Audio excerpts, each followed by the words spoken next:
Hey guys, welcome back to the Thought Collective podcast. My name's Grant Borland, and thank you for tuning in.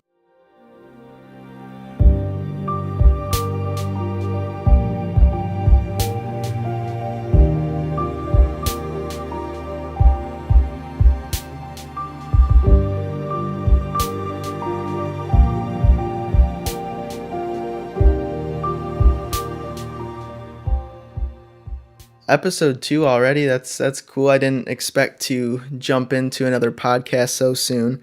I've been kind of trying to figure out how I want my upload schedule with these podcasts to be. I know I have some friends that have been telling me to do the whole weekly thing or the bi-weekly thing, and I don't know exactly if I have a set schedule for these set in my mind. It's just as thoughts come to me, I kind of want to record them and share them.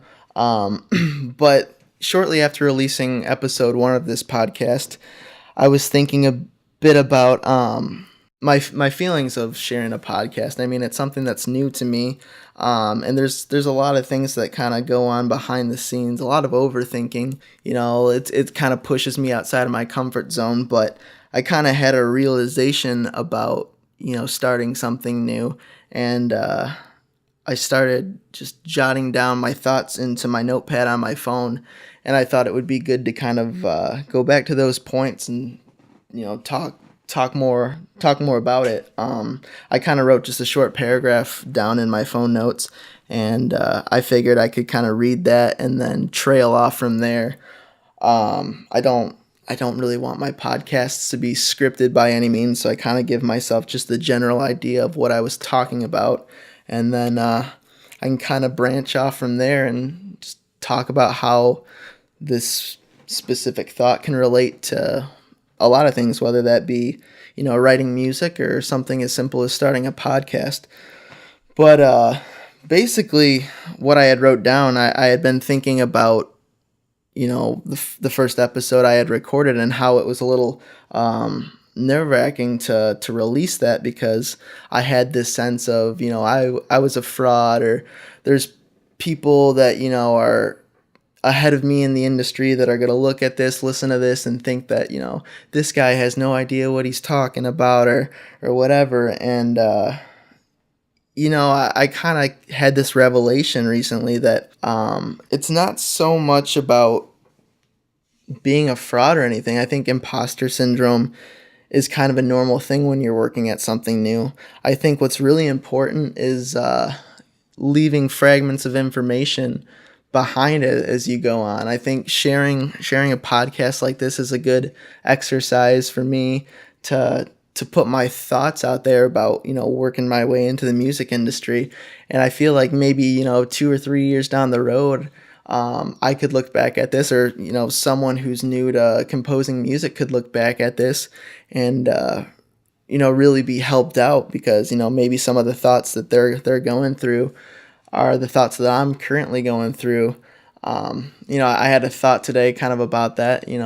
What if people in the top of your industry, whether that be music or art or whatever, like, for example, I was thinking today, Hans Zimmer, he's probably one of the biggest names in film composing.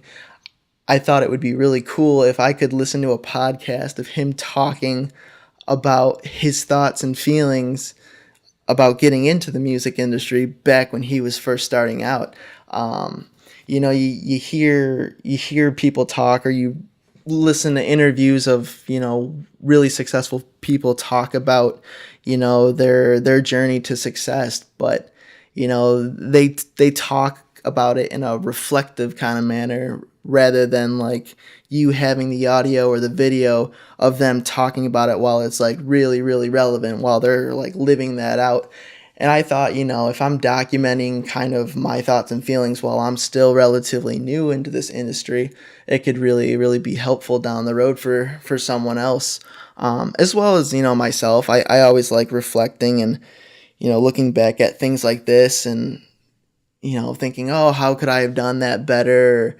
Or I could listen to myself and be like, wow, I was really, really uncomfortable talking on there, and hopefully, in a couple of years, doing a podcast is a super, super relaxed thing for me. But I don't know. I think I want to look back at these eventually, just to kind of monitor the growth.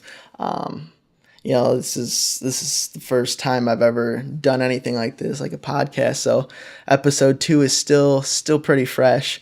I released these podcasts kind of with low to no expectations of how the results would be, and every single download has been, shocking. So that's been cool. It hasn't been like a lot of downloads. I think I checked like yesterday, and I had maybe close to 10 or something. So it wasn't anything ridiculous, but it's cool that 10 people would go out of their way to download the podcast and listen to it. And it's been cool because it's also turned up some conversations, which is really a really, really cool positive thing, I would say.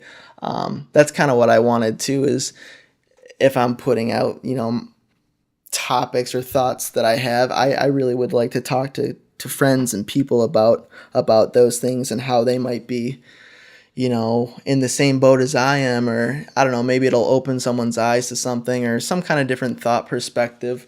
But I think that overall the reaction of the podcast was a lot more positive than I anticipated, which is cool. But yeah, I thought episode 2 would be a cool thing to get into the topic of the imposter syndrome. I think a lot of times when you start something new, or you're new in the industry, and you start to get out there, you start putting content out there, whether that be music or whatever, you get to this point where you start meeting people who are really, really good at what they do, and you almost don't want them to listen to your stuff because you kind of feel like they're going to listen to that and be like, oh, this guy has no idea what he's doing at all. Quit what you're doing. You're no good or whatever. And the reality is, I don't think anyone really thinks that that's, an successful place.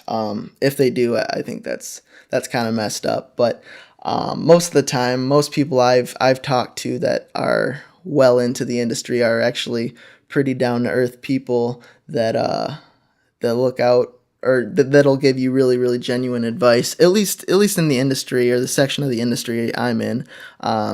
I think, like anything, there's probably going to be snakes and horrible people out there in every corner of the industry. But for the most part, a lot of people that have had success and are doing it typically are pretty genuine, and I think they want to help people out because they can kind of see themselves in them. It's the greatest people in the industry at one point were nothing, and I think that's important to remember.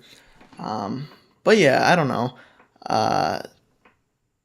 I just think that kind of ties back to the idea of why I started a podcast too. I think it's important to kind of document every step in some kind of way, rather than just posting my music, which is kind of what people will see from me, is I'm really just sharing the music I've put out. So I think that, a podcast is a good way to talk about my thoughts behind some of that music. You can actually kind of see, you can kind of see like a composer's thoughts and, what his perspective is on how to progress in the music industry. I'd like to someday be able to be a full-time musician. I'd like to quit my 9 to 5 and, stay home and spend those 8 hours that I'd normally be working and spend them working on music, doing something I absolutely love. And I think there's a lot to be said about that. I mean, it's not as easy as you think, but at the same time, if you're planning it out,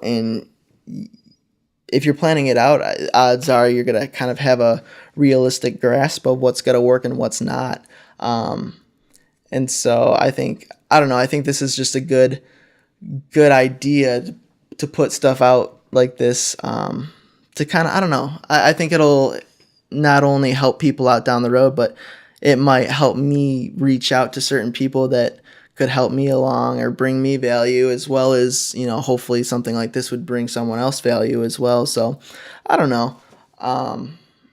It's just a thought I had on my mind today that, sometimes if you're scared to start something new, you get this sense of imposter fraud, like you don't know what you're doing. I'd say go ahead and get into it anyways, because at the end of the day, no one cares, and I mean that in an absolutely positive way. No one cares. Put it out there. You're gonna get better. I listen to songs I've written, I don't know, 6 years ago, and I just cringe at them. Some of them I like the ideas I had or whatever, but for the most part, I listen to some of the stuff I've done, like back in high school, especially. It's awful now, but it's just because I've kind of grown from that. If I didn't take the steps that I did back in high school, I probably wouldn't be recording music like I am today. Back in high school, I did a lot of, I guess I'd call it acoustic pop music. It was really simplistic. I had a little USB microphone, and I would record in my mom's bedroom's closet. It was basically just acoustic guitar, me singing, and I don't know, some pianos and stuff like that. It was really, really basic, but that kind of introduced me to recording music. And fast forward, I don't know, 6 or 7 years later, the music I'm writing now is just, I think, light years ahead of what I was doing then, and that's normal. That's just growth. But I think if you let this sense of I don't know what I'm doing, I'm embarrassed for, people I respect to hear this, to hear this thing. If you have that kind of mentality, then you're only shooting yourself in the foot before you start. It's better to just get out there and experiment.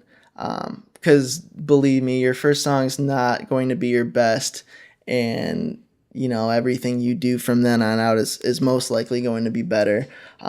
There's a saying I heard, and it was a composer I follow, and he had a saying that said, my favorite piece of music I've ever written is the latest piece of music I've ever written, because up until then, like, that's an accumulation of everything I have learned up until that point. So I don't know, I thought that was kind of interesting. It makes a lot of sense. You're only as good as your last at bat, I've heard said too.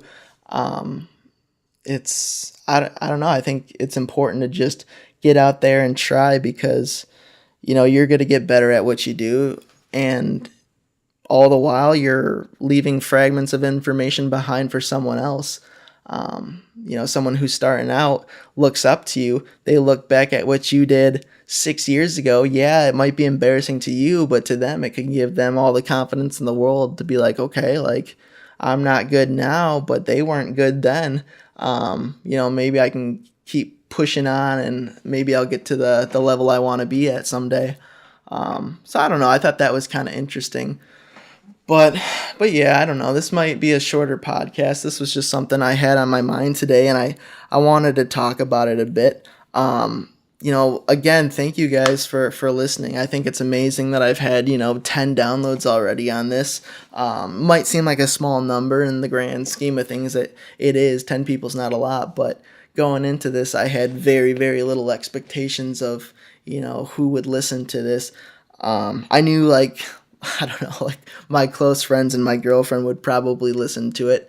But aside from that, I wasn't really expecting much else. But it's really cool. It's really cool to see people not only listening to it, but sending me messages about, what they thought about it. And so far, it's all been pretty positive, which is cool. I think it just opens up discussion, and it kind of encouraged me to keep doing it. I was a little nervous to post this because I was like, it's so outside of, what I normally do. Like, I don't know what I'm talking about. I usually just drive around and kind of talk to myself and ramble on and on. It's like, is anyone going to really want to listen to that? The answer is probably no, but 10 people did, and that's cool enough for me.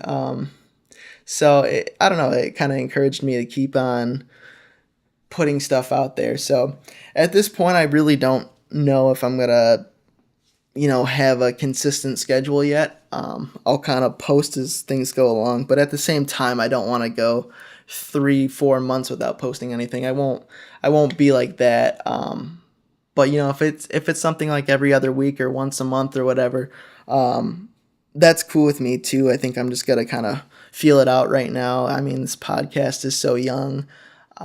Being episode 2, I think the sky's the limit.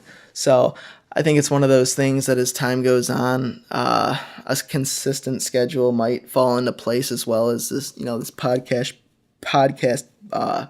becoming a little more polished. But yeah, I think that'll do it today. Little short podcast for you, little thought to keep you thinking.